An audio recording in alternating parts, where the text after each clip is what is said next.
Hello hello, നമുക്കിന്ന് ഒരു Gely day out ആയാലോ? അതിൻ്റെ കൂടെ നമ്മുടെ പ്രിയങ്ക ഗാന്ധിനെ ഒന്ന് കാണാം. എങ്ങനെയാണെന്നല്ലേ ഒക്കെ പറഞ്ഞുതരാം. ആദ്യം നമുക്ക് കോളേജിൽ പോവാം, പഠിക്കണ്ടേ? അങ്ങനെ കോളേജിലെത്തി 3rd ഹവർ കഴിഞ്ഞപ്പോൾ നമ്മൾ ഇറങ്ങി. കാരണം നമുക്കിന്ന് ഉച്ച കഴിഞ്ഞ് ക്ലാസ്സില്ല, പിന്നെ നമുക്ക് ഡേ ഔട്ടിന് പോകണ്ടേ. നമ്മളിറങ്ങി കുറച്ച് സാധനങ്ങളൊക്കെ വാങ്ങിക്കേണ്ടായിരുന്നു. ഇതാണ് നമ്മുടെ ഒരു ഇൻട്രസ്റ്റിംഗ് ആയിട്ടുള്ള ഒരു ഡേ ഔട്ടാണ് നമ്മുടെ പ്ലാൻ. നമ്മളങ്ങനെ നടന്ന് നമ്മുടെ ലൊക്കേഷനൊക്കെ കണ്ടുപിടിച്ച് നമ്മുടെ പരിപാടികളങ്ങ് തുടങ്ങി. വൈറ്റ് ബെഡ്ഷീറ്റ് മസ്റ്റ് ആണല്ലോ, എസ്തെറ്റിക് ആവണ്ടേ. അങ്ങനെ നമ്മൾ ഓരോരോ ഐറ്റംസായിട്ട് നമ്മുടെ ബെഡ്ഷീറ്റിൽ സെറ്റ് ചെയ്ത് തുടങ്ങി.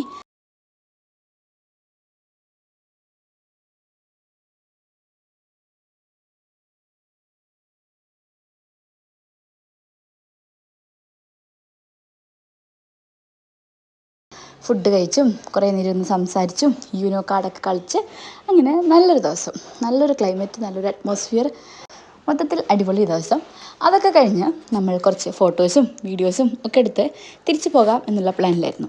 അങ്ങനെ ഫോട്ടോ എടുത്തുകൊണ്ടിരിക്കുമ്പോൾ വയനാടാണല്ലോ ആസ് യൂഷ്വൽ, കുറേ അട്ടകളൊക്കെ ഉണ്ടായിരുന്നു. അട്ടകളൊക്കെ പിടിച്ച് ഫോട്ടോസും വീഡിയോസൊക്കെ എടുത്തുകൊണ്ടിരിക്കുമ്പോഴാണ് പ്രിയങ്ക ഗാന്ധി ഇന്നിവിടെ വരുന്നുണ്ടെന്ന് ഒരു ന്യൂസ് കേട്ടത്.